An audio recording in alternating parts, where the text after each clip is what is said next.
Hello, this is the Stories Beside channel. I release videos every day for you. Subscribe and click the bell. Molly admired her reflection in the mirror. A tall, slender woman with luxurious hair. She hardly recognized herself. The black dress of classic style shone with a steely sheen, which only emphasized the advantages of her figure even more. Suddenly, a suspicious rustle was heard from behind, followed by a whisper from Nancy's eldest daughter. She's so beautiful, like a cartoon queen." The younger Vanessa said affirmatively, "Aha." The girls thought their mother couldn't see them, but the mirror revealed their secret agenda. Peeping is not good. Molly turned around abruptly. The daughters squealed with delight. "Mommy, we were trying to be quiet.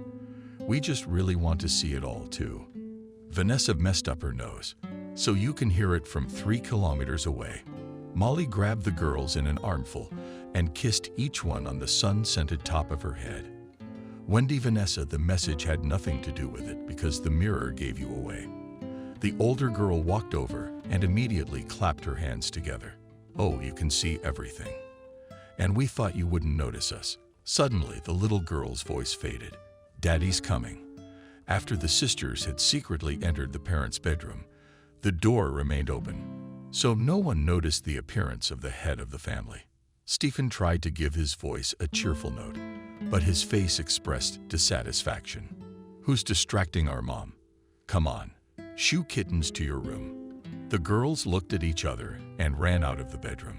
Stephen didn't even throw them a funny joke, which sometimes happened when he was in good spirits. Today the man had been depressed since morning, so even his daughters were irritating him. Molly, too, was all tense, awaiting her husband's verdict. Stephen took a few steps back and looked at his wife for a minute. It was so unbearable that the woman asked in a half-whisper, "What do you think?" "Nothing good. Couldn't you have bought something more decent with the money I gave you?" "Stephen, the only thing I could have bought with that money was a warm bathrobe. My parents gave it to me. I wonder why I'm the last to know. I told you to keep me in the loop, including financially. But it was my parents who decided to help me out. It doesn't matter. You don't live on an island where you could do whatever you wanted. But you have a family, so you have responsibilities and duties." The high spirits evaporated immediately. Molly cast a fleeting glance in the mirror and saw a dim-eyed woman emerge. Stephen noticed the movement.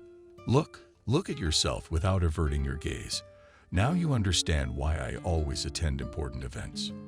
You're in that shabby outfit you spent mad money on. You look like everything. I won't say the number of years out loud." Tears, resentment appeared in the woman's eyes. "Stephen, why are you making a spectacle of yourself here right now?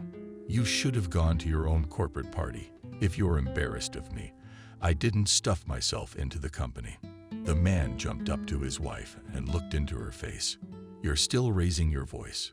You should be dusting me off. I provide for you all. I feed you. I bought this apartment too, by the way. I'm in terrible debt. And all for what? To make my wife turn her nose up at me." "Stephen, why did you grab Molly's makeup and throw it all over the dressing table?" "That was my money too. So you'd better shut up." He headed for the door, but then he came back. "I'll give you half an hour to pack. Sam and his wife will pick us up. As for your reproach, I'm really ashamed of your appearance. Can't you see you look like a tortured codfish? I'd love to go to the party alone, but the chief has ordered all the staff to come with their soulmates, so I'm at your mercy, so you can consider my situation hopeless," and pouring his discontent on the unfortunate woman. Stephen already said more calmly, "Pays and really very unfortunate choice, but it's too late to change anything. And the hair, I think it's too inappropriate for your age. What's with all these frivolous aunts? I hope my girl's not in that condition. You'll see for yourself. I've prepared everything as usual." The husband went to tidy up his status persona.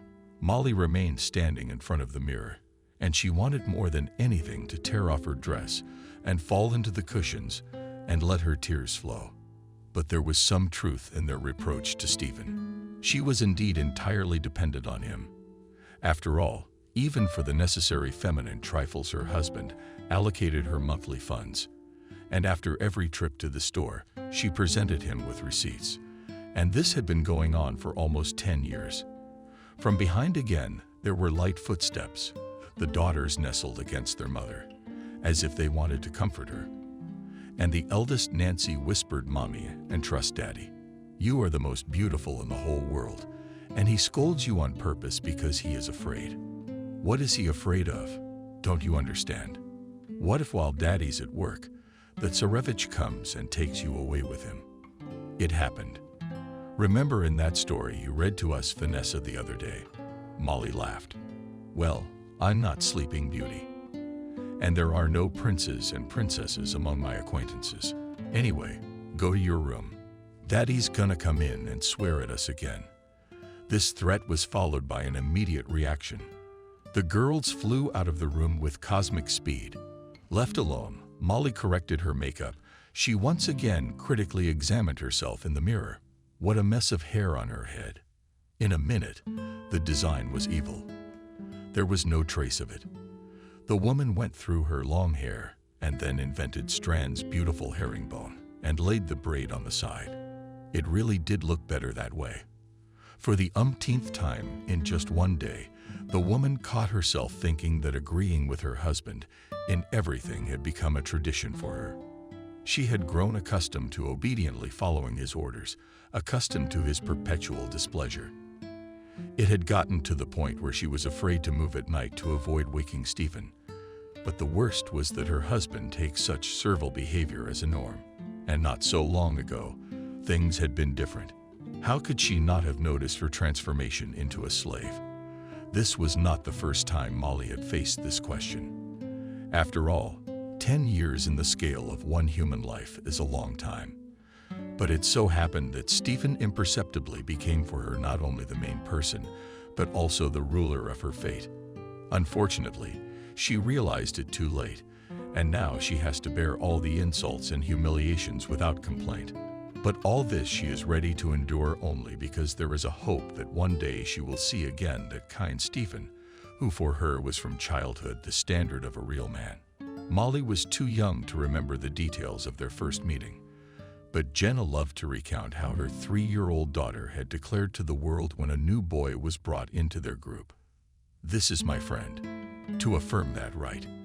The little girl squeezed the baby's palm tightly and led him to the part of the room where the play corner was.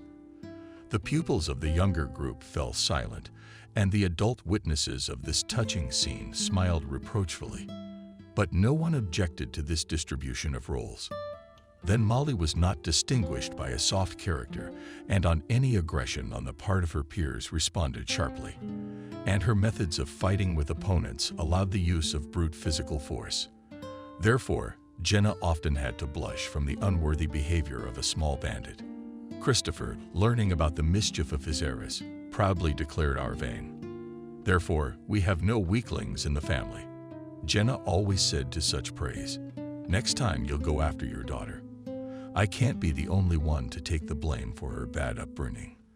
The man sincerely resented who dared to say such a thing, that fool. "That's what you're going to tell the teacher too, because she thinks you and I are failing in our parental duties." Christopher rushed in with an open mind to stand up for justice, but his optimism didn't last long. Within a week, his righteous fervor waned, and the loving father found any excuse not to cross the threshold of the kindergarten. True, since the advent of mentees in the face of fat Stephen, Molly slightly changed for the better. The same teacher, who not so long ago criticized the girl's behavior, now at every turn praised her Molly a real angel. Stephen is clumsy, and not everything works out for the kid, and she tries to help him in everything. And such tutelage, it pays off. The boy tries to imitate his girlfriend, Molly, and in his school years was for Stephen either a beacon or a guiding star. If he did something on his own, he always looked back at the bullet. Her support for the boy was as necessary as air, but Stephen himself also tried to respond in kind. And even in the 3rd grade, the guy showed his fighting character when he was not afraid of the guys who were 2 years older. 5th graders decided to shake their younger counterparts, and they chose girls as their victims. Stephen stumbled upon the humiliating scene quite by accident. 3 girls from the class, surrounded by immature runabouts, were desperately crying. "Boys, we really don't have any money. We spent it all in the cafeteria." One of the bigger boys spit through his teeth. "What if we shook you like Pinocchio?" The girls cried even louder. But these tears are even bigger. Would the extortionists be aroused? One of them grabbed the smallest girl by the hood of her jacket. Stephen, without thinking of the consequences, grabbed some stick, and with it went to ram the enemy with a shout of freaks.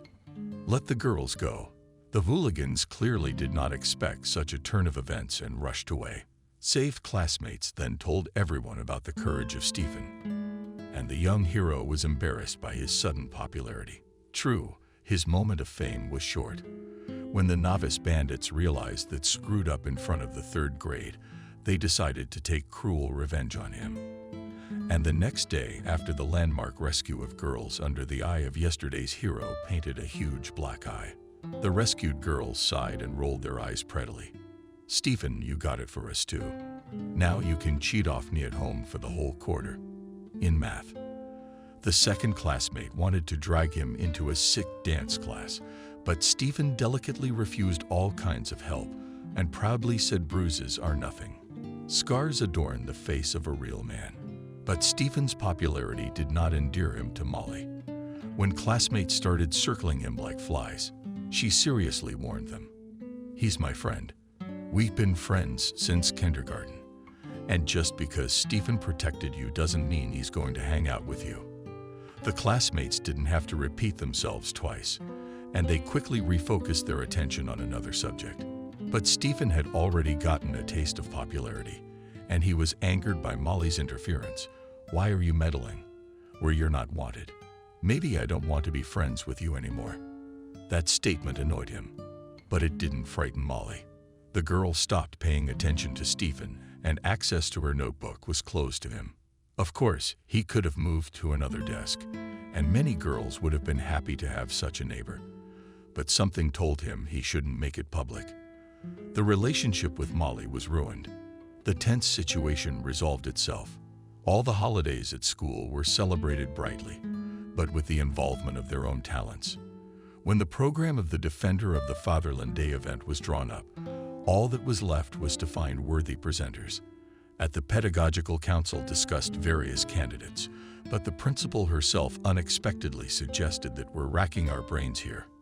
In the 3rd, and there's a lovely couple called Molly and Stephen. One of the teachers objected. "They're very young." And that's great. Babies are always seen in a positive light, even if they make mistakes. A common cause brought the friends together again. They did an excellent job, and many said that it was the presenters who were the highlight of the concert program. Molly was in the crossfire of glances for the first time, and Stephen already knew the taste of fame. Then, after the concert, he suddenly realized that Molly could be the bridge from which he could jump more than once.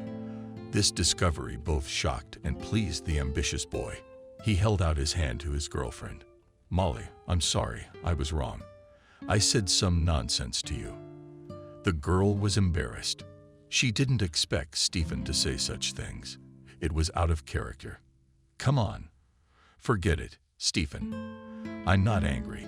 She smiled openly and immediately realized how much she missed their companionship. Friendship forever, then. Molly laughed. It overflowed her soul with joy, and Stephen sang out, "The friendship is strong. It won't break." A friend in a thin voice picked up, "Won't split the rains and the South." They sang the popular children's song selflessly, holding hands and looking into each other's eyes. And at that moment, they truly believed that nothing and no one could break their friendship, that the world seems very different when you're young. It's a well-known fact. Molly and Stephen were convinced that they should only step on the broad road of adult life, and they will walk on it easily and confidently. Although both of them did not have excellent diplomas, their chances of getting into a good university were high. At that time, there was a demand for lawyers and economists in the country, and the couple decided to apply directly to the capital's university. Molly had doubts at the last moment. Aren't we being overconfident? After all, this is not something, but a very serious institution. Courage beats cities. Remember that proverb. The girl realized that Stephen was encouraging them. Somewhere in the back of her mind, she agreed with him. But what doubt was growing? I remember, but I feel uneasy. What's with all this downward spiral? Molly, I don't recognize you. You've always been brave. That was before. It's all the same at your home school, but here it's Moscow. Maybe you and I can find something a little more modest. There are plenty of good schools all over the country. Stephen became serious at once. I'll try to prove to you the evil truth of life on my fingers. Indeed, there are many institutes in our beautiful country, but only the capital's universities have an impeccable reputation. Even if your diploma is full of C's with a few B's, the mere fact of graduating in Moscow will be a huge advantage when applying for your first job. I probably don't need to tell you that career growth depends directly on where you start. Molly looked at the guy as if she was seeing him for the first time. They had talked so much, knew so much about each other. Molly understood that Stephen wanted to achieve something, but for him to have such emphatic, pragmatic thoughts, she had no idea. He even seemed like a distant stranger to her now. Stephen, are you thinking so strangely? I even get the impression you're repeating someone else's words. I can't deny it. I have my moments. But I don't see anything wrong with it. Look at you and me. I mean, we both come from average families. Our parents are positive people, real hard workers. How is that a bad thing? My dad has honorary degrees all over his wall. So what? Where do we put these props? What use is it? Stephen, are you talking crazy shit right now? It seems so to you because you were brought up on outdated stereotypes. But life changes, and today we have different priorities. Because enthusiasm alone won't get you far. My father realized that a long time ago, but he didn't have time to readjust. He laid it out for me. The rules of life should be initially, as the great poet said, from the young nails to aim at achieving the main goal. Of course, at first it may seem unattainable, but if you set the right accents, everything will work out. Did you surprise me? I've never looked that far. I always thought it was like a computer game. You had to go from one level to the next. In principle, you have a good point, but the main goal should be immediately using your comparison as a target. Stephen looked at her with his eyes. Stephen is using you. Don't you see that? Mom, it's just your imagination. We're on good terms. He helps me with a lot of things too. I don't notice it. Well, God be with you. The boss is the boss. They left Solnitnogorsk together, as they should. In such cases, the parents gave the admonition, having broken free chicks and believed that at the first time to conquer not only the capital, but the whole world. But Molly flew straight through. She didn't have enough points to get on the budget. But Stephen rejoiced because he passed the competition. Molly cried all day with resentment, but she didn't want to go back to her small town. A girl they shared a dorm with gave her advice. A lot of people fail after the first time. That's normal. The main thing now is not to miss a year. You can find out where you're short or learn some other useful profession.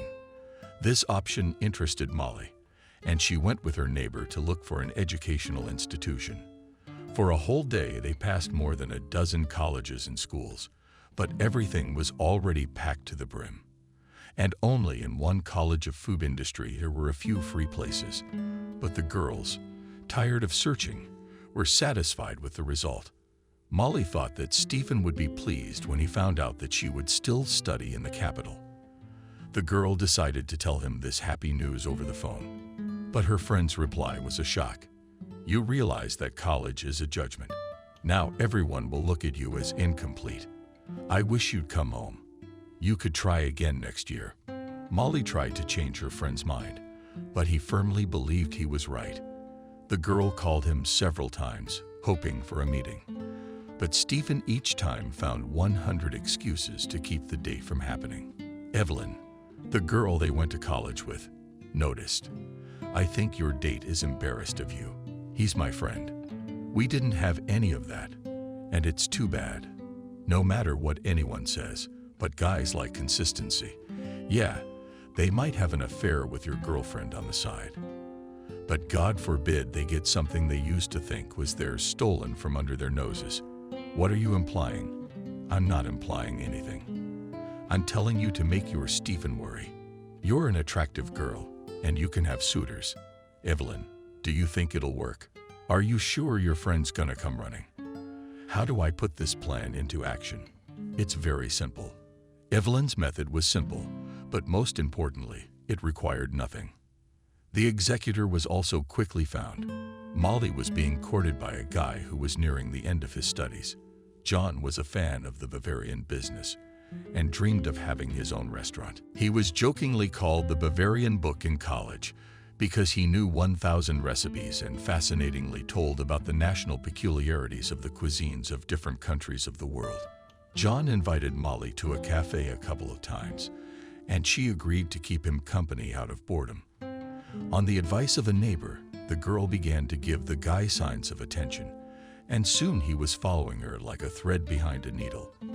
For the first time holiday of spring, Molly came to visit her parents with John. The parents liked the young man immediately. Jenna he impressed with his knowledge of cooking.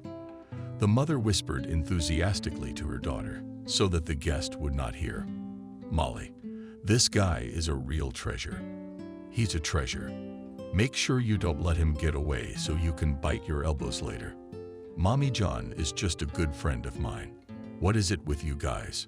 Making plans for the future. There's nothing wrong with that, because all parents worry about their kids and wish them well. You already had a best friend, but he hasn't been around lately. He's probably embarrassed to be friends with a girl who's studying to be a chef. I mean, bankers rule the roost these days. Jenna talked about Stephen without mentioning his name, which indicated her strong resentment toward her daughter's former classmate. Molly marveled at how good a judge of character her mother was. But in remembrance of an old friendship, she still stood up for the one she was constantly thinking about. Mom, you're the one who says you can't judge a person indiscriminately. Stephen has a goal, and he's on his way to it at the moment. Freshman year in any school is the most difficult period. I admit that Eve and I have problems, even though I'm in college. But in the summer, if everything works out well, I will go back to university. That's the right decision. Here I support you in everything. The holidays flew by like a minute, and the guests had to return to the capital. But Evelyn's plan worked 100%. Literally, the next evening after returning to the capital, there was a knock on the room where Molly lived with her friend. When the girl opened the door, she was stunned with surprise. In front of her, with a bewildered smile, stood Stephen. Hello, boy. It is not known from what secret place extracted a huge bouquet of flowers. I'm sorry I'm late, but I wish you a happy spring festival. I couldn't make it earlier. You probably weren't expecting me. You guessed. I haven't been expecting you for a long time.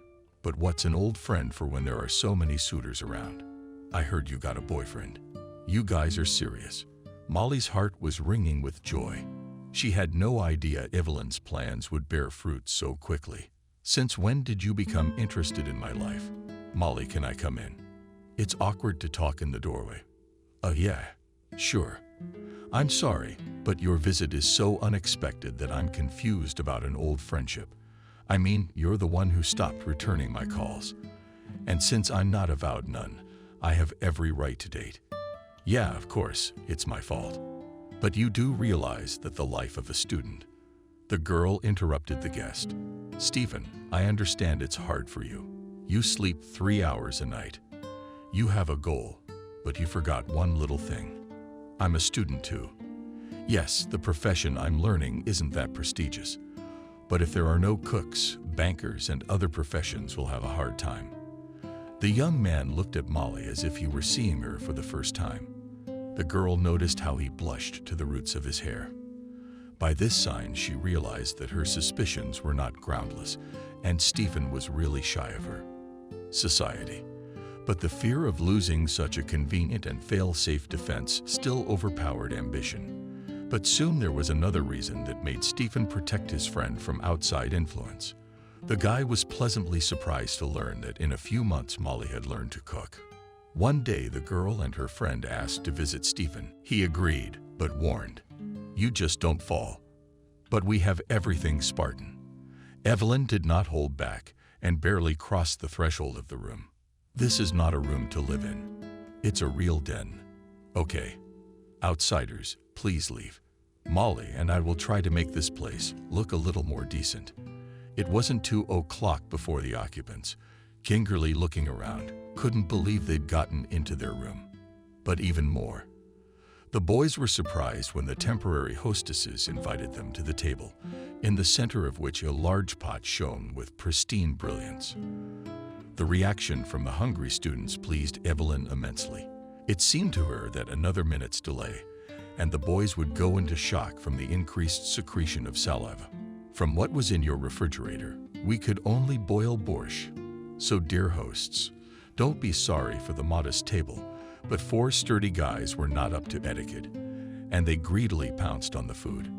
However, the excellent appetite did not prevent them from periodically complimenting the girls on the delicious food as if they were at home. "It's been a long time since I had such a hearty lunch. Today we have a real belly feast." The girls were satisfied with the result of the action, and the guys were inviting them to visit. "Girls, your borscht is like the elixir of life. Come again next time, we will buy more food. Maybe you can make us some cutlets." Evelyn winked, but it's true what they say that the shortest way to a man's heart is through his stomach. Today I was convinced of that. Molly was absorbed in her own thoughts and said nothing. Evelyn tugged her friend by the arm. "Molly, wake up. Listen, what do you think, Robert?" "Robert who?" "Well, the skinny, tall one. And the one with the glasses, he's not bad looking." "No, he seemed nice." The girlfriend's romance with the future banker spun so fast that in the summer the couple got married. The newlyweds rented an apartment, and Molly was left alone in the dormitory. But this loneliness was not long. In the fall, she entered the university on a correspondence course. Stephen also agreed that combining study and work is the best option for a couple who are going to become a family in the near future. Only in this generally happy picture there was no place for John. The guy saw from afar, shining at Molly in the company of a childhood friend, and understood everything without words. No, he did not hold a grudge against the girl, whom he really liked very much. But realizing that his chances were practically zero, he silently retreated.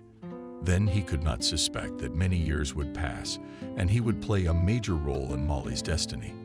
Jenna was unpleasantly surprised by her daughter's decision to marry her childhood friend. But most of all, the woman was worried about John, whom she liked very much. "Molly, have you thought this through? Stephen, he's a selfish bastard. You've had your share of grief with him. Mom, you're being weird instead of wishing us happiness. You make terrible predictions." Christopher did not interfere, but from his look it was easy to guess that he was not excited about the upcoming wedding either. Not until before the celebration itself. He still decided to talk to Molly. "Daughter, I just want to say, don't confuse childhood friendship with love. Are you sure Stephen feels that way about you?" "Of course he does, or he wouldn't have proposed to me." But as the emotions subsided after the wedding, Evelyn began to ask herself that question more and more often. All the burdens of family life she had to pull on herself. Even more complicated life, studies. Stephen advised his young wife to quit Molly University. "Why bother with your brain?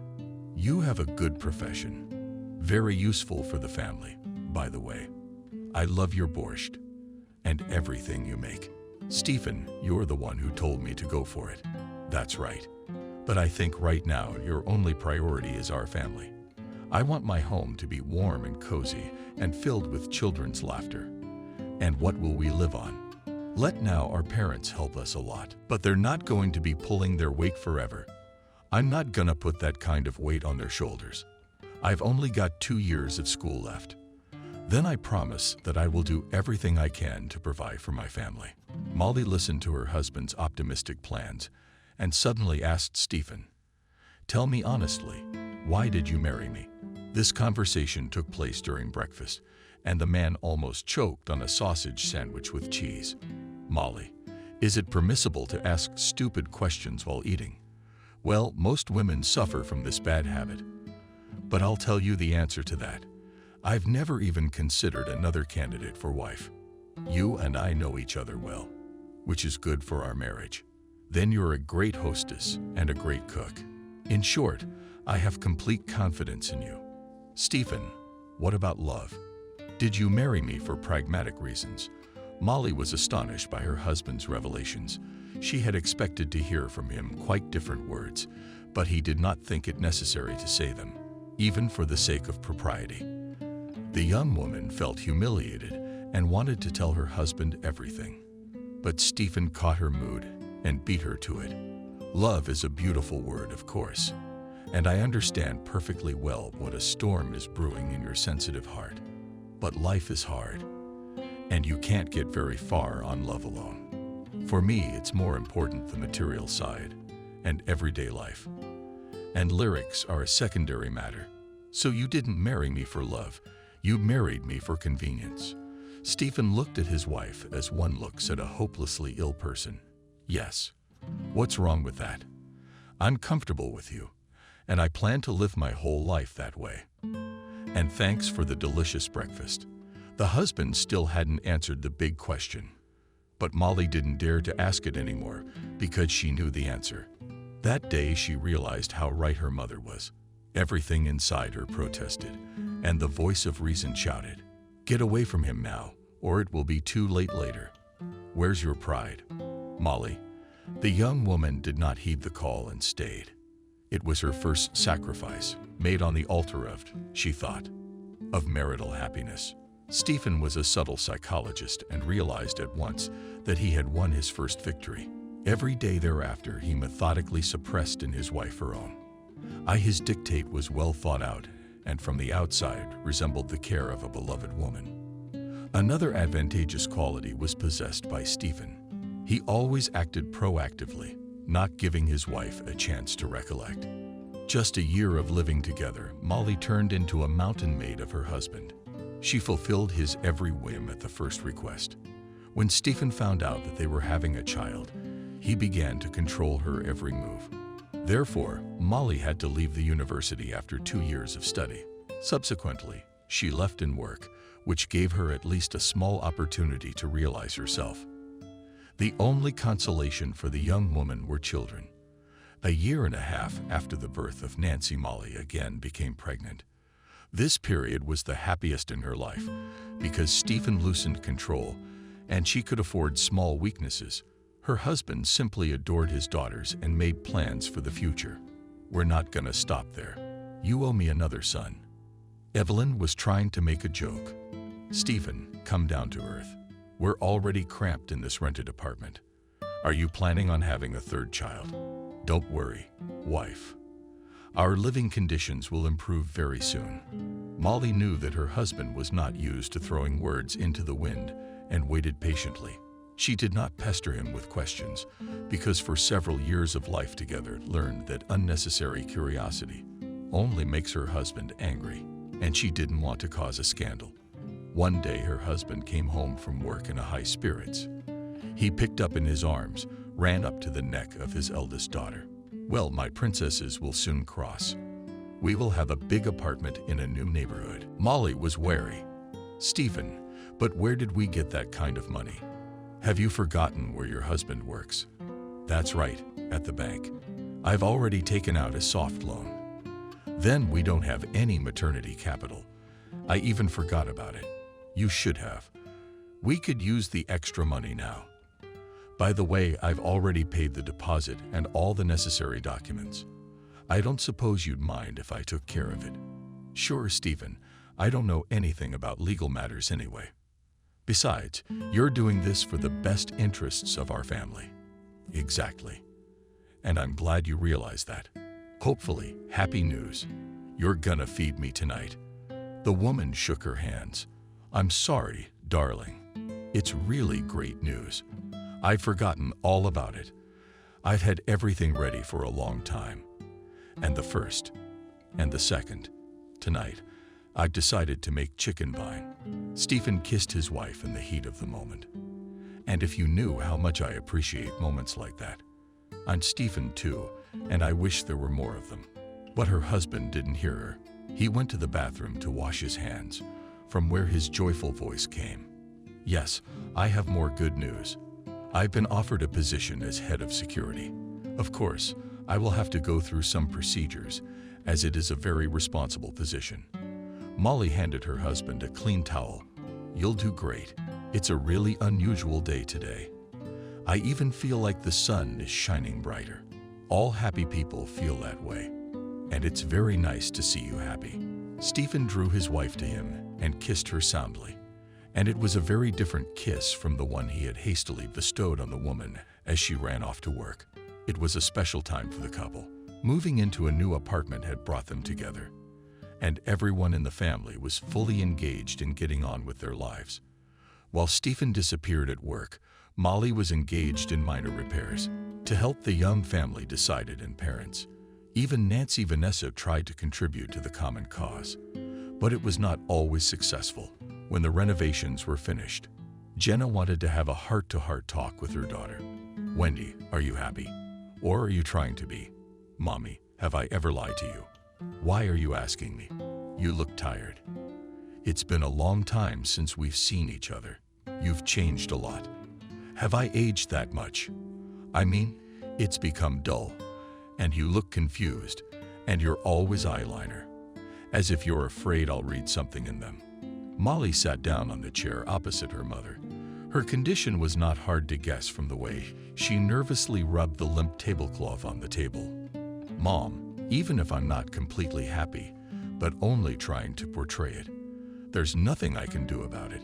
Yes, I often catch myself thinking that I dreamed of a different life. Yes, I feel like a bird in a cage all the time, and I'm aching to break free. But you know I can't afford it. I have kids, and they need a father. Stephen loves girls. They're his. Jenna cried softly. Daughter, what kind of life have you condemned yourself to? I mean, it could have been so different.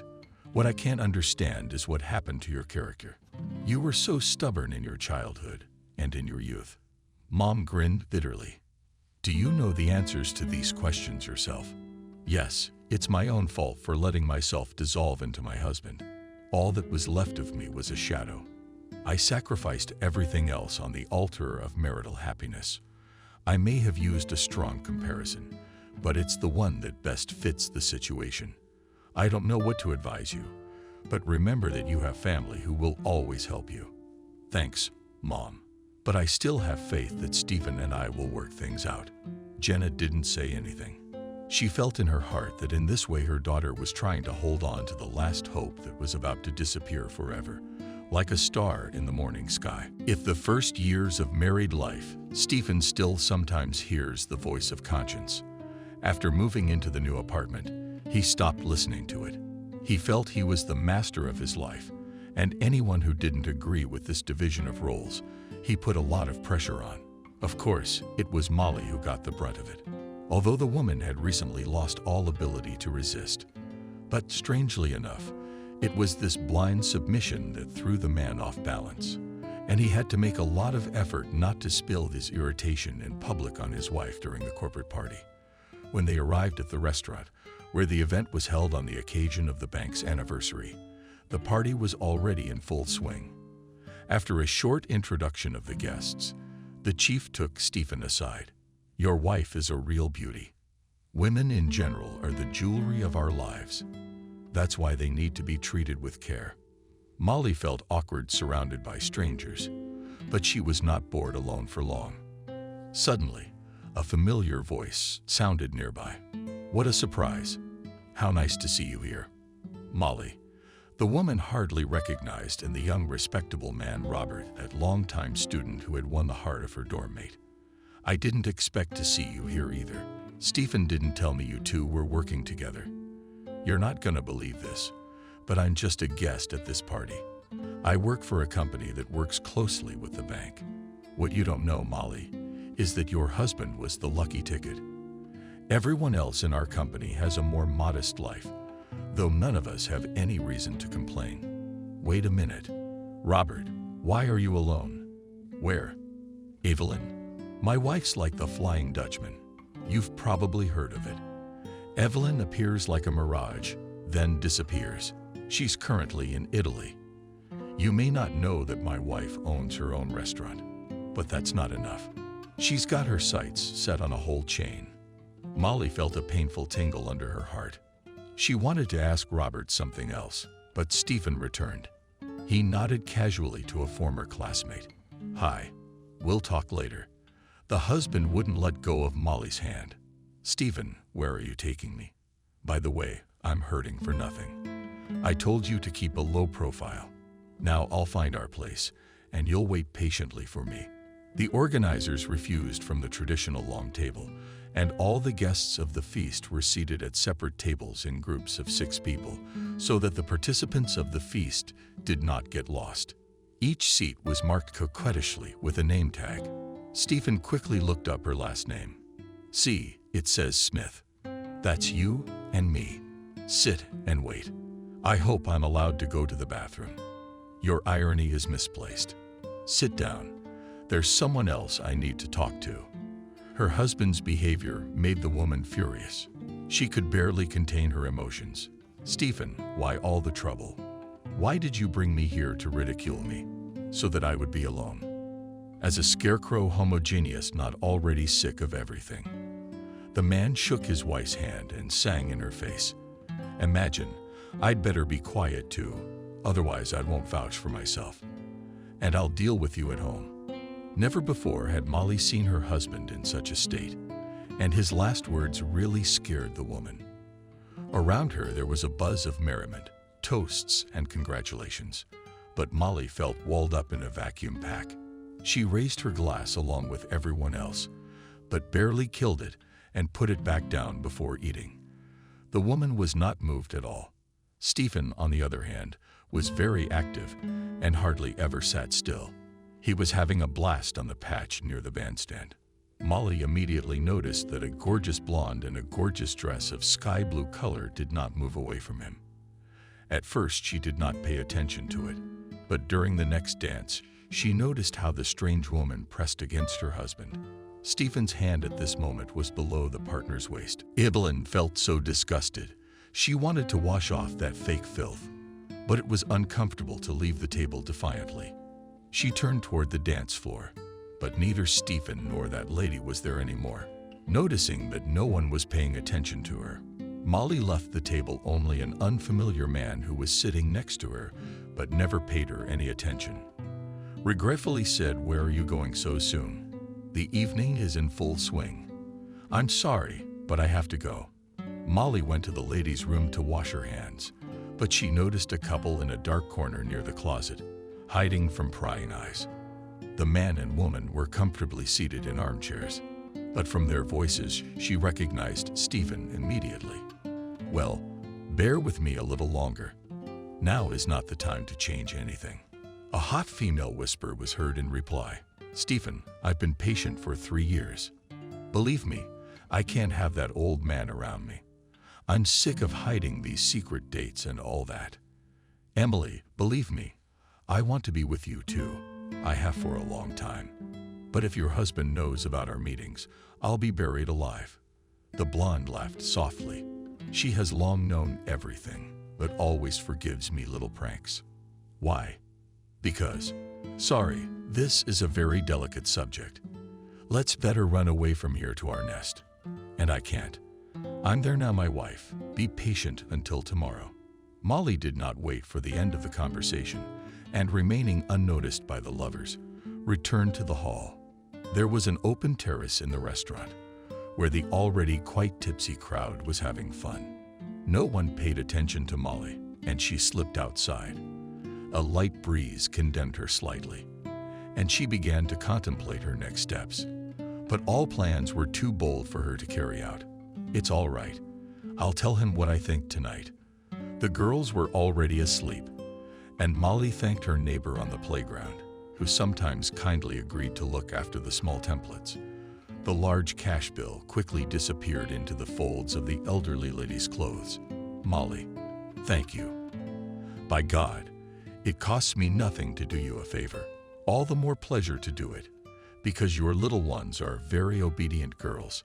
Most of today's children are spoiled, and your little girls are always obedient and polite. Very little Vanessa even calls me grandma. That's so nice. The neighbor was in the mood for a long dialogue, so the line had to say goodbye to her. Yes, your help is invaluable, and we will definitely reach out to you and your husband, if the girls have no one to leave them with. The door from the neighboring apartment slammed shut, and the woman breathed a sigh of relief, but not before she went into the nursery to admire her sleeping daughters. How near the door sounded footsteps.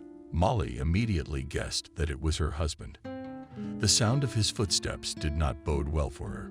Finding his wife in the hallway, Stephen began to nag her with an angry look. Why did she leave? What's with the smugness? I was just sick of watching this feast. The hypocrisy. You could have warned me. I could have, but I didn't want to. How do you talk to me? Stephen, I'm not your subject or your serf. I'm sick of this. Stop taking over my life.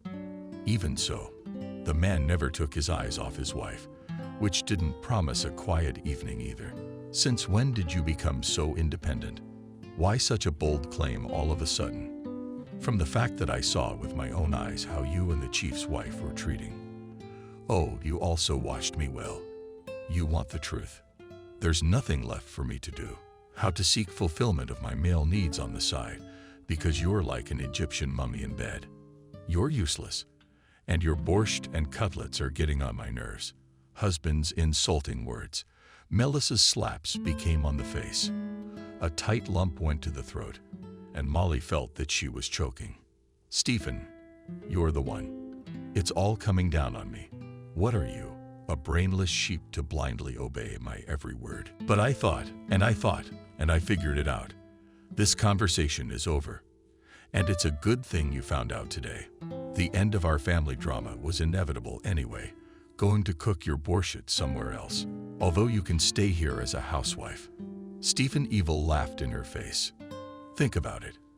I hope I've made myself clear. Yeah, except for one little thing. Did you forget about the children? The man wrinkled his nose as if he had a sudden toothache. You can stay in my apartment for the time being, but I don't have time to babysit my daughters, although I love them very much. Stephen disappeared behind the bedroom door, but reappeared a moment later. He tossed a pillow onto the living room couch. You'll sleep here tonight. This is your punishment for disobedience. That night, Molly did not close her eyes.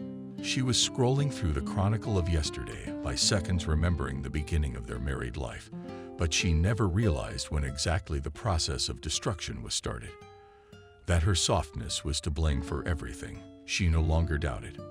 In the morning, Stephen, as if nothing had happened, got up at the usual time, and in a cheerful voice, said to his wife, "Where's my breakfast?" Molly, too, on inertia, rushed into the kitchen. It took her only a couple minutes to prepare an omelette with cheese. Her husband loved that dish. To avoid confronting her abuser, Molly closed herself in the bathroom and turned on the shower. Through the noise of the water, she heard the front door slam on the kitchen table, a piece of paper on which her husband's confident hand had written just a few words. "I'll be late. You don't have to cook dinner." Molly's eyes went black in front of her. Trying not to wake the girls, she took out her anger on anything she could get her hands on. "Thank you, Master, for not letting them.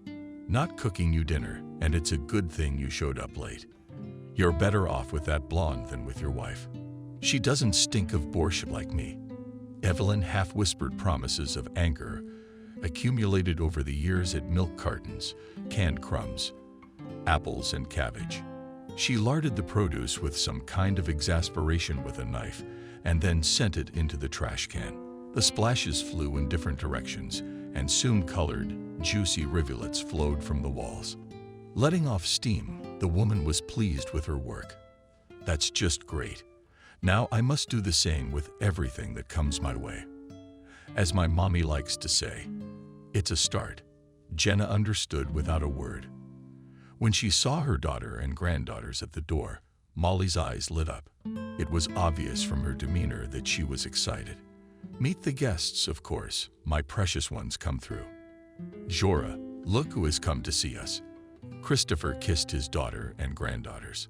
The girls immediately began to pester their grandfather with questions. And we'll have our own room. Grandpa, will you buy us toys? Of course, you'll have everything. At Grandma and Grandpa's house, you can even walk on your head. The girls squealed with delight and immediately began to carry out Christopher's instructions. Jenna helped her daughter unpack. Wendy, you're all right. Yeah, I decided to take your advice and start from scratch. You know how builders have a saying, ground zero. And in my life, it just so happens that yesterday I demolished an old building, even the foundation. Now I have to build it all over again. But I'm not afraid, even though I know it will be very difficult. And it was right to leave him. Stephen will be lost without you.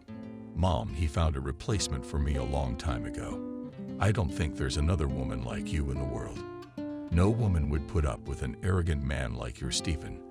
But don't worry with us. You won't be lost. And we'll help you find a job. I even have some thoughts on the subject. That's interesting. Come on, Mommy. What are you up to? Remember Camille? Remember our town's first cooperator? She's in urgent need of workers. She's not doing well. She's in credit, and her bar barely generates any income, believing she's working at a loss. The next day, Molly was already on the staff of the local diner. Aunt Miranda's diner was located in the bus station. But in the town, the establishment had a bad reputation because there from early morning to evening there pushed fans of drunken drink. The landlady was delighted to see Molly. Oh, thank you, Molly. Everyone's running away from me. I don't like the conditions. You'd think I'd be happy with these skewed faces. They come in at the crack of dawn. And they beg for a loan, and then they forget. The word hunt, the left-hand woman laid it on the line. All the nuances of working in an establishment of this type. But Molly was not frightened by the difficulties.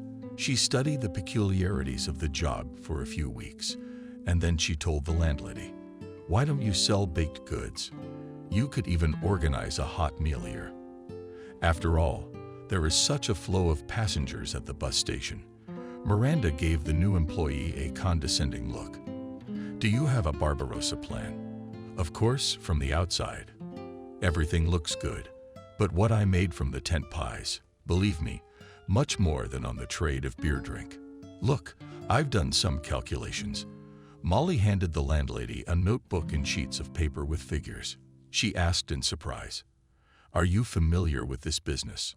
"Not much. 2 years of college, then the same number of years at the university. I wanted to become an economist, but it didn't work out. But I still got some useful knowledge." That same evening, a satisfied Miranda beckoned Molly into the back room. "And I've been studying your Checklist notes." "Why do I say that?" "Because these numbers remind me of a cipher, like in the movies about spies. Of course, I don't understand this science very well, but I trust you. I'm in a bad situation. I need to fix it now. I agree with everything. But tell me, where are we going to do all this? I mean, that's gonna require additional staff and space." Molly began to explain her plan. "We're going to rent the space. Yes, it would require additional funds, but we can rent the shop by the hour at the restaurant. I've already looked into it, and it would be inexpensive. I know your difficulties, and I can take out a loan. You don't need to hire staff yet. I graduated from college, and I even have experience in the Capitol Cafe." The hostess looked at Molly like she was mesmerized. Then she wrapped her in her arms. "You're my salvation." The woman was so emotional that she couldn't hold back her tears, and I'd given up believing in goodness. But as it turns out, there are still people who are ready to give a shoulder. "Molly, God sent you to me." Although not everything went smoothly at first. The bureaucratic hurdles were particularly annoying. Molly believed in success. One evening, Christopher remarked to her mother, "I've been admiring our daughter these days." In a good way, of course. The young woman laughed. "Daddy, that word always has a good meaning. but I didn't even realize that my person could delight. Jenna supported her spouse. And you do not laugh at your father, and I completely agree with him. Did you really become like a person after you dumped your banker? You've blossomed. You've gotten prettier. You've got a light in your eyes. Dad, you've been praising me so much right here. Aren't you afraid I'll become a know-it-all? No, that's not typical of you. When you were a kid, you fought for the truth, defended the weak. And it's nice to see the old Molly now. So go ahead, my daughter, and start your own business. It was an accidental conversion by my father. The phrase is firmly planted in the innovator's brain. She'd never thought of running a business on her own before. Insecurity got in the way. But the first 6 months of working at Aunt Lisa's showed that it could become quite a real challenge. Later, the owner of the place herself began to talk about it openly. Molly, you can't go to the back of the house. I still can't believe that my granddaughter has turned into a respectable establishment. Of course, the Alkis are not happy about the changes, but their opinion is of the least interest to me. But moms with babies and old grandmothers like to shop with us. But what I like most of all is the name Aunt Miranda's Pie. Succinct and beautiful. The owner did not exaggerate Molly's merits. Indeed, without her help, it would have been impossible to do such a job in such a short time. Molly already treated the pie as her own brainchild. About the enterprising woman became known in the region, and one day a correspondent from the newspaper came to them right in the middle of the working day. He clicked his camera a lot and asked a lot of questions. At the end of the conversation, he asked Molly, "Why don't you open your own business?" She thought for a long time and then honestly answered, "My life has changed so dramatically over the last year that I don't have time to turn over the chips. I just didn't think about this question." Just a few days later, Aunt Miranda showed up, pie in the air. "You guys, you're not gonna believe this, but I'm getting married. If anyone thinks that at my age it is shameful to organize a personal life, I will say in all seriousness that it should be done without regard to years. I got lucky in such a big way. For the first time in my life." The staff, which were mostly women of all ages, were oohing and awing. And the cleaning lady even said in her heart, "Good people, if the cover has been stolen, then maybe I'll get some, unlike that model on the runway." The woman walked through the hall, wiggling her hips and waving a mop. Everyone laughed heartily at the colorful number of the cleaner, but it was an ostentatious laugh. "What's going to happen to us now?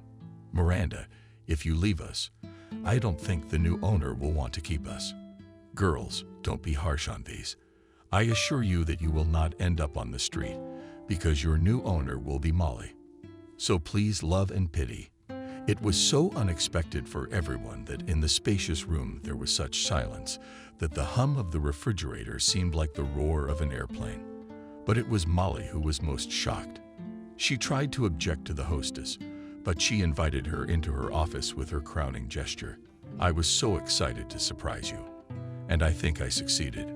Molly, your jaw dropped down in a funny way when I announced my decision in front of our friendly staff. The woman was used to the fact that her hostess's vocabulary consisted mostly of phrases not used in literature.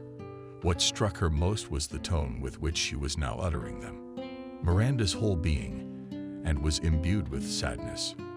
"You wouldn't believe, Molly, how my heart is torn to pieces, for I've grown attached to this town and to my bar. Bug, I'm sorry. Pie. But I can't miss my last chance to be happy at any age. And I've met a decent man. Maybe we'll make a model family. It's a pity that my darling lives in the far north, but my son has settled there too. So if things don't work out with my new husband, I'll live out my life with Kevin." "You bet, Aunt Miranda. You'll do fine. But could you sell your business profitably?" "I could, but I can't trust my business to just anyone. And you're the one person I have 200% confidence in. I will try to justify your trust, and I really hope you will visit us." It took a few days to sort out the legal details. Under the terms of the deal, Molly had to pay her former landlady an almost symbolic sum. "You've done a good deed for me, and I'd like to return the favor. After all, Not everything in this world is measured in money. I really want things to get better for you." Miranda sincerely wished Molly success, and the words of this kindest woman were heard in heaven. Becoming a full-fledged owner of the pie, Evelyn began to plan the expansion of the business. Soon she bought a small restaurant, which was located near the pie shop. The more successful Molly's business went, the more friends she made. They were mostly men who were eager to win the favor of a single woman. Of course, some were annoyed by the businesswoman's success. The list of the woman's bitter enemies also included the parents of her ex-husband. When Molly disappeared with the children, Stephen believed that she would return. "Nothing will crawl to my feet and will still beg like alms that I took her back. My wife is not fit to live on her own. She can't do anything. And she has no education. She'll just get a job in a diner." These were the predictions Stephen made in the company of friends. On the occasional outing, the boss's wife, he wouldn't get involved for purely personal reasons. But Molly's place was quickly taken by a young female employee of his bank. The man kept in touch with her parents, so he was aware of the affairs of his runaway wife. When he found out she'd gotten a job at the bar, his joy knew no bounds. "I told you I wouldn't be surprised if she married a farmer or a chauffeur." But Stephen's triumph was short-lived. Molly filed for divorce and alimony. It was a twist he never expected. In a burst of emotion, he dialed his wife's number, but she abruptly cut off his stream of invective. "Stephen, now you and I are going to settle everything through the courts. Oh, I almost forgot. The apartment wasn't just bought with your money. In case you haven't forgotten, there's maternity capital. So your daughters have every right to a part of the capital's living space. I hope you won't dispute that fact." The banker was unpleasantly surprised by this news, but then he got some startling information from his parents. When he found out that Molly, in addition to the pies, bought a restaurant, he had a fit of rage. "Where'd that miserable woman get the money? She couldn't buy anything without my permission. And here's a whole restaurant. There's only one way to do it. The old way, but it works reliably, and it is necessary to break the horns of this benefactor who sponsors my wife." With this monologue, Stephen forgot that Molly is no longer legally his wife. The woman herself did not even realize what plans of revenge her ex-husband was hatching. She tried not to think of him. If the past inadvertently broke into dreams, she woke up in a cold sweat. The girls rarely remembered their father either. Nancy, the eldest, went to school, and Vanessa went to kindergarten. That year, winter started suddenly. Still in the evening it threw rain, and in the morning everything was freezing. By lunchtime, it started snowing. In a matter of hours, huge snowdrifts grew in the streets. Molly stayed late at the restaurant and hurried home. She felt uneasy for some reason. Someone invisible whispered to her that she should check the pie.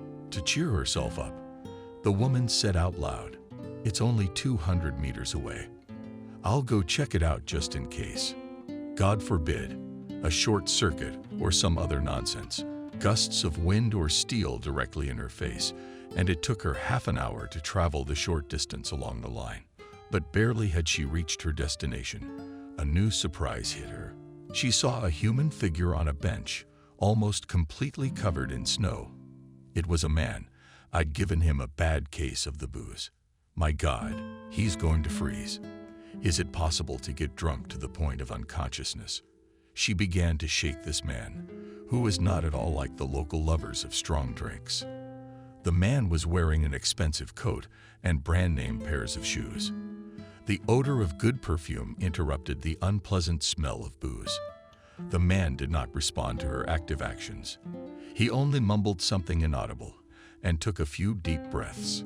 Molly turned the sleeping man over facing the light and was stunned.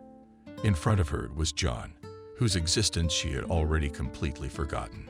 She began to shake her former beau with renewed vigor. "John, wake up. What brings you here?" Suddenly, he responded with a memorized tongue. "Not what, who. For your information, I took a cab because I wanted to find someone here." "Where'd you get so worked up?" "John, do you even recognize me?" The man stared at her face for a long time, and then straightaway unfolded. Evelyn, I've been looking for you, but I've been very well received here. John struggled to get up from the bench and looked around in surprise. So while I was asleep, winter began. Am I an ant or a dragonfly? Molly laughed. We'll figure it out later. Be thankful I found you. You'd definitely be mending on that bench before morning. Jenna was somehow not surprised to see Molly in the company of a frozen John. Oh, what's going on? I didn't mean for this to happen. Here, Mom, please elaborate. Then, daughter, don't swear at me anymore. But John called me when I heard you divorced Stephen and decided to come here. Things didn't work out for him either. He'll tell you all about it later. Jenna rushed to rescue a frozen guest. Molly never ceased to be amazed at her mother's resourcefulness. It was only the next day that John was able to have a normal conversation with her. He not only froze in the street, but also felt very bad. One thing Molly realized for sure, John had simply fallen in love with this hospitable little town with equally hospitable residents. They were the ones who had gotten him so pumped up, albeit at his expense. But that didn't matter anymore. After a hot soup and a crumb of strong tea, the man was ruined for good. Molly separated him on the couch and covered herself with a plaid. Jenna sighed. Such a good man, so unlucky in life. Mom, what's his problem? There's no way I can believe that you, having talked to him for so long, don't know anything about him. The woman waved her hand. I know, of course, but no details. John got married, started his own business, quite profitable. Some kind of restaurants or cafes. And when things got good, his wife left him. She left him without a business. Don't think he doesn't drink. It's just something came over him. But he said he's not gonna give up. Starting from scratch. That means starting from scratch. Mom, are you so worried about him? Molly, come on. You know John is a good man. And if Mom had her way. I'm not talking. How are things at work? Molly is tired, sitting down. You know, I can't say it's bad, but her mother crouched down in front of her, like something's missing, not a highlight, or I'm missing some detail that's right in front of my nose. Molly, I think you're getting too lost. In such a short time, your restaurant has become one of the best in town. Molly's got her thumbs up. Exactly, Mom, one of the best, and I want the best. Jenna smiled. I recognize my daughter, and you know what I'll tell you. If you want it, you'll get it. And I know you. Thanks, Monty. I want to go to bed early tomorrow. The chef had a grandson, so he asked me to take the day off. Okay, go to bed. Molly turned around on the doorstep. Mommy's like a girl. I must be a bad mom. The girls are fine. Don't worry. And you're a good mom. It's just hard for you all by yourself right now. And your father and I don't know anything about it to help. Wendy hugged her mother in a fit of emotion. What would I do without you? Early in the morning, she kissed the sleeping girls, ran off to the restaurant. There was a lot to do, and soon she forgot completely about everything. Stephen threw his shirt with annoyance in the face of his new pasora. I do not understand. Is it so difficult to throw the shirts, the machine, and just iron them? The girl calmly threw the shirt on the floor and continued putting on her makeup. Finally, she pulled herself away from the mirror. Probably not. Stephen was furious. Of course not. Then I don't understand why you won't do it yourself. He even choked with rage. And me. And I have to wash my own shirts. But I certainly don't. And anyway, I've been thinking I'm not happy about this. Stephen watched with huge eyes as the girl quickly threw her things into her bag and sent him an air kiss. It just couldn't be. How could it be? Somebody out there. And just walked out on him like that. No, this is all Molly's fault. She was the first one who dared to do something he didn't want her to do. Stephen struggled to find a clean shirt in the closet. He breathed out a sigh of relief. It was laid out, apparently still Molly's. And then he was so furious. He must suffer here, and he'd be ruined. The businesswoman was late. It's funny if she's an illiterate fool. This business makes money. Although his mother said she had blossomed, and the girls were well dressed, he didn't want to believe it. Somehow he was absolutely sure that if he called Molly, she would come crawling back on her knees. Except, and that wasn't the plan. She should have just had to crawl over and apologize. He would forgive, of course, but not right away. And he'd make some conditions and rules for her. Stephen straight up daydreamed about making up rules, but then shake it off. You might not even make it to work on time that way. As soon as he ran to the bank, he was called to the chief. Stephen was surprised and even grimaced. He didn't really want to talk to the man who was the husband of his former mistress, but there was nothing to be done. Stephen was still a servile man, although he had Napoleonic plans. "May I come in, Stephen?" Stephen went to the table and only now saw that at the table in the corner of the office sits Emily Berry, smiling at him like that. Stephen is even coldly offended. And she's just what she needs. They parted not very nicely, or rather, very ugly. Stephen's head was already spinning. He'd just found out that Molly had filed for divorce. And then there's Emily. So, our dream has come true. I can move in with you. Stephen dumbfounded and looked at her. Are you saying you're gonna leave your husband? Well, of course I am, honey. We've talked about it so many times. He wrinkled his nose like a toothache. It's true what they say, beauty and brains are incompatible. And you're going to work. Emily fluttered her eyelashes in surprise. Why? Why? I doubt that your money bag will give you a generous parting gift, but keeping me in my place is out of the question. Emily stared at him for a while. Then she said, So you don't want me in your life? Emily, you do the math. But Emily was already in a tizzy. She screamed so much that Stephen grabbed his head and just pushed her out of the apartment. To be honest, he was very worried at first. But he complains to his husband. And then what? But it seemed to pass. Now, watching her in the chair, he realized it was nothing like that. People like her don't forgive. Stephen, I have an offer you can't refuse. Stephen tensed up. I'm listening to you. We need to help our office. It is not so far away. Only 300 kilometers from Moscow. Stephen shrank back. That's it. They're gonna send him to some shithole and forget him. Don't worry, it's only for a few months, and then you can go back to work. Stephen understood perfectly well that he had no choice and waved his head doomfully. But the surprises didn't end there. He stayed in some Pinsk for almost 6 months. He came to the apartment on weekends to sleep it off. He waved it off because where he was forced to stay, hot water outages were the norm. He knew that a young employee was temporarily performing his duties and was sure that he would fail him in his work. But he was wrong. The young employee not only did not screw up his work, but made some adjustments that pleased his boss.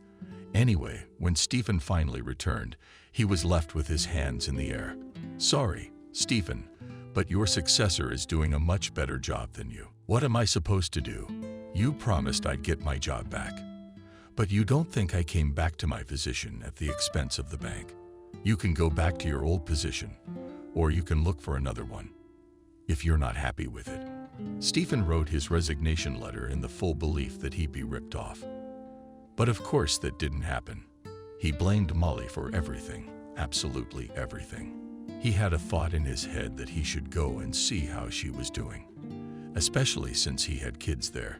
Stephen liked that thought. He even called his mother. Oh, Stephen, I don't know if you should come. Molly's doing really well. I don't think you're gonna like it. I mean, she's doing really well. Would you say her diner is making a good profit? Stephen laughed, but his mother didn't support his mirth. She's got more than one restaurant now, and I know she's opened one in a neighboring town. Stephen even choked on his saliva. Mom, she's got a rich patron. But somebody's got to give the fool a clue. What should she do? Before we could say those words, Stephen quit, but it didn't matter. It was time to visit my daughters, and at the same time to visit my wife. To look her in the eye. She's been on my payroll for years, and look at her. He didn't say anything else, just hung up. Well, Molly. Stephen suddenly turned around, wondering what he had in his life. Nothing. Not even a job. Not even any of the ladies around him. Of course, when he was on the horse, everybody was interested. And when he fell down, everyone just passes by and pretends they don't know. Molly was so busy that day that she forgot all about John. But he didn't forget about her. He showed up at her restaurant just before lunchtime. "Can I sit here in a corner?" Molly smiled. "Sure, if it's not boring. I'm having a banquet tonight, and I don't have a cook. So I've got to make do."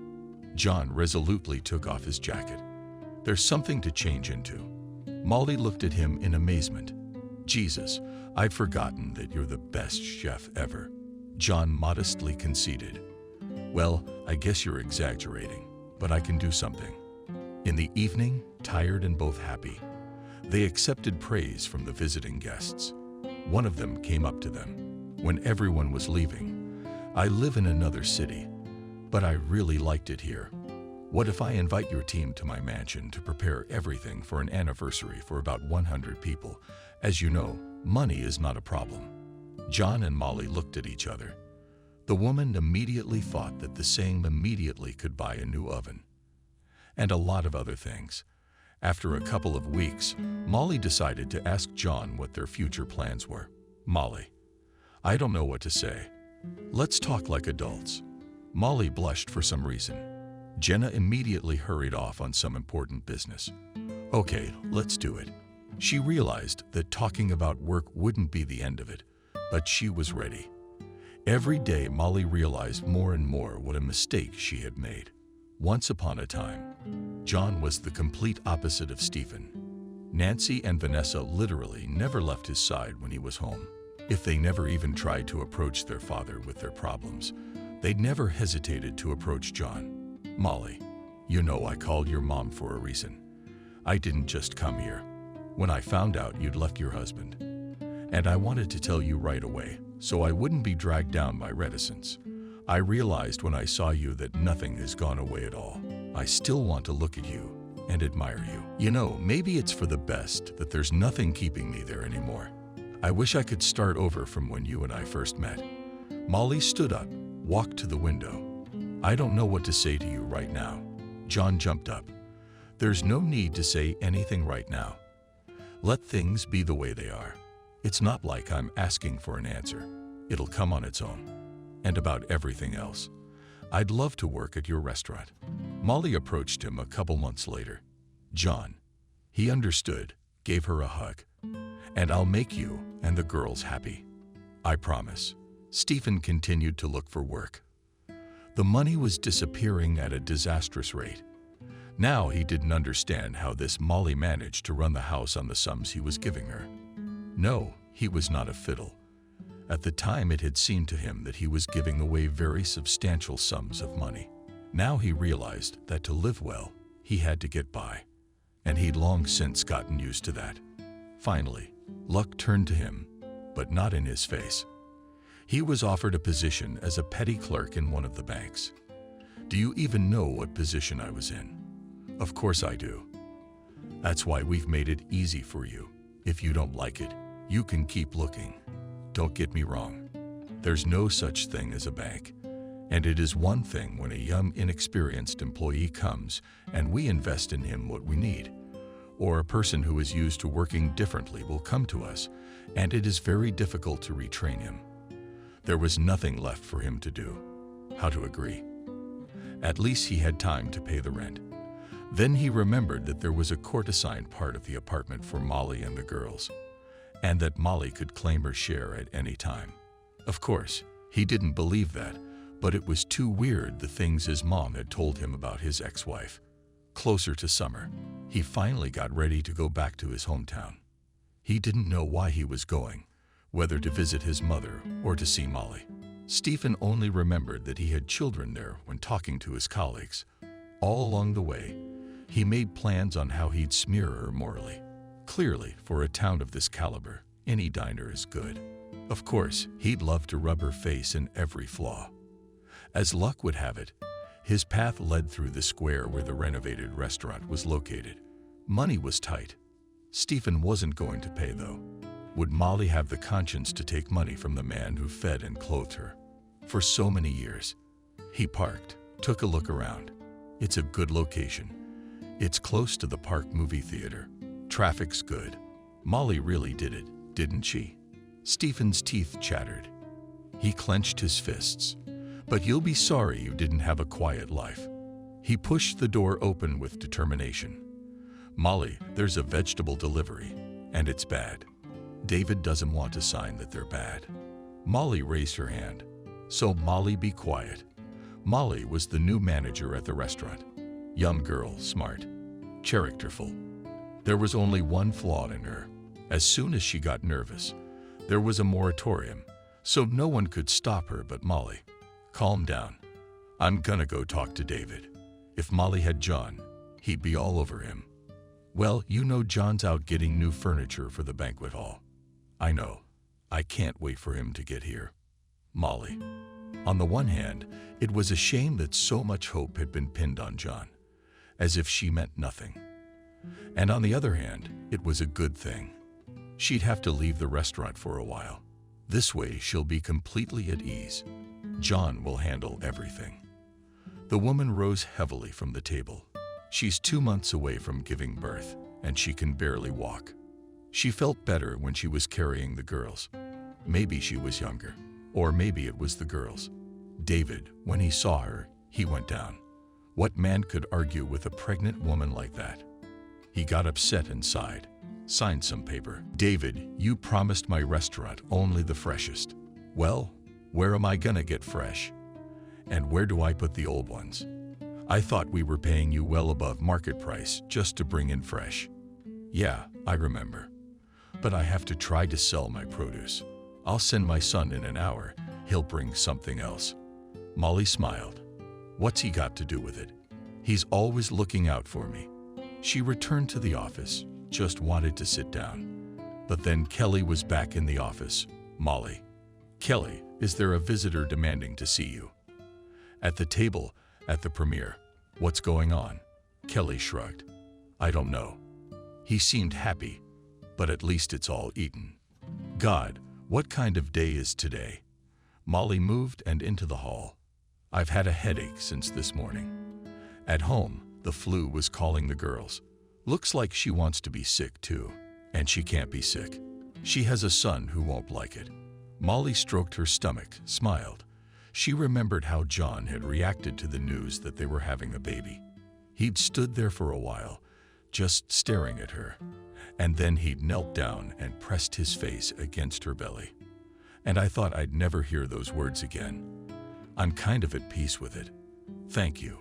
She walked down the hall, climbed 3 steps and froze. Stephen was sitting in front of her, smirking. Something was starting to stir in her soul that made her shoulders slump and her head draw back. But Molly quickly came to her senses. There was nothing more to it. She wasn't dependent on him in any way. In fact, Stephen, she's nobody. Stephen, what wind? Yes? I just came to see what gray, uneducated women are up to these days. He saw her belly, smirked at the sherry. That you miscalculated while you were wooing your virtues. Molly felt nausea coming up to her throat. This has nothing to do with you. Why did you call me? Have you changed? The angry snarl backfired. Stephen, I don't have much time. He stood up like he used to. You always had plenty of time for me. Then tell me what you didn't like, will you? You ran away from the truth. But you're the truth. You're stupid. You're ugly. And you're nothing in bed. I don't know what you're offended about. The nausea was becoming unbearable. But Molly smiled in response to her ex-husband's words. Is it just me, or do you sound jealous? Have you seen yourself? Stephen, shirt not fresh on your pants, blisters on your knees. Maybe some people wouldn't notice, but not me. What about your perfect net? You're always perfect, but you're surrounded by suckers, or maybe you're not so cool anymore. She wanted to leave, but Stephen grabbed her arm hard and painfully. And I haven't given you permission to leave yet. Let go, it doesn't hurt. Molly jerked her arm sharply, and Stephen brought his face closer to her. I feel like you owe me a lot. Stephen, let me go. Do you hear me? You are nobody, you have no right. He squinted angrily himself and abruptly let go of Molly. She couldn't keep her footing on the top step and flew screaming downwards. The height was not great, but her position was. Molly fell right at the feet of her husband, who arrived and went looking for her. Molly. The man knelt down. An ambulance quickly. The staff were already running towards him, and John raised a heavy gaze to Stephen. And that's you. Stephen paid the price. He knew this guy from somewhere. He just didn't know where yet. Stephen realized he had to run. He'd better hide now. But he didn't have time. A fist met him on the last step. John, will you answer for this? Are you gonna answer for everything? He ran out of the restaurant, but no one chased him.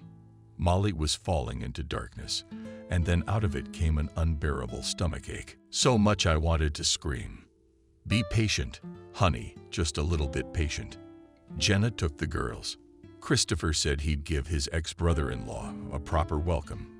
He said he had the strength to throw him down the stairs. Molly smiled weakly. Daddy can. Pierced through her whole body again. Be patient, darling. We're here now. Someone was talking over her. Then they were taking her somewhere.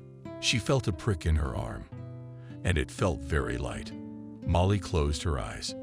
John couldn't find his place. He paced up and down the hallway until an orderly yelled at him. You're walking like a pendulum, but it doesn't make you feel any better. And you won't let me mop the floors. He looked at the old woman confused. I'm sorry, and sat down. She approached him, wife. Oh, don't you worry. We have very good doctors. Thank you. The phone rang in my pocket. Yes, it was Jenna and John. How's it going? How's Molly? The woman was crying. I don't know anything yet. She's in surgery. John, that creep Stephen. He set a pie on fire. How? Just like that. They caught him, but they couldn't save the pie. No one got hurt. No, it was nothing. John, why don't you call me when you know something? Okay. He just disconnected the call when the doctor came out of the door. John stood up and stared at him in silence. Why are you staring at me like that? You'd better watch your wife. About 15 minutes later. And it's unlikely the kid would have been saved by now. You're a premature baby, of course, but a strong one will gain weight quickly. So do not worry. John noisily exhaled. Molly and Molly, your mom. True, you will not be able to have children. We have 3. Well, that's good. John suddenly stepped toward the doctor. Thank you, hugged him, then grabbed his phone. Jenna, the boy's fine. Molly too. We're gonna build a new one. And way cooler than the first one. Wendy opened her eyes and immediately remembered what had happened. She put her hand to her stomach and froze in horror. Immediately her husband's smiling face appeared above her. Don't worry, everything is fine. Our son is alive and will soon be perfectly healthy. Anchor, Wendy, you know. He took her hand in his. When I realized I could have lost you, I thought about how I don't need anything here without you. What's my point? I love you so much that I didn't even realize it myself. Molly smiled, and I love you very much. They didn't get discharged until a month later. Molly was a little nervous. John had only been around for a few minutes lately, and then he'd run off. She couldn't figure out what was wrong. This morning she saw on the news that her pie shop had burned down a month ago. She was furious. Why hadn't he said anything? But she was building him houses. They were driving down some strange road. Why are we driving here? I want to show you something. Isn't that leftover pie? John turned to her. How long have you known? This morning. I just didn't want to worry you. The car had stopped. They were standing in the square just past Chelsea's, her restaurant, and next to them a small building with a nice sign, pastry shop at Sophia's. As you realize, on the other side of town, the pastry shop at Nancy's. Molly felt tears forming in her eyes. John, you and me. John, I remember her. And converted. Molly snuggled into his chest. Well, why was I such a fool and didn't marry you right away? Well, we all make mistakes in life. But if we take our time, our mistake will be our last. Jenna will nail us because she almost cooked all night and the girls helped her. Molly laughed. She looked at her son, who was sleeping sweetly. Yes, we have to go. Our grandmother is strict. A week after we returned, the candy stores opened. A lot of people had gathered. Molly was worried. John, on the other hand, was completely calm. He now knew that nothing would ever destroy the happiness of their big and strong family. And on top of all this, he had brought 2 pastry chefs from the capital. He had forgotten to tell the line about it, and now he was afraid to. Just a few days ago, there was a trial. Stephen confusedly said that his ex-wife had brought him to such a state. He explained that she had taken away his luck, and in fact, she should be tried. And Molly suddenly stood up. I want to drop the lawsuit. Let him live free. John only then realized how much Molly had punished Stephen.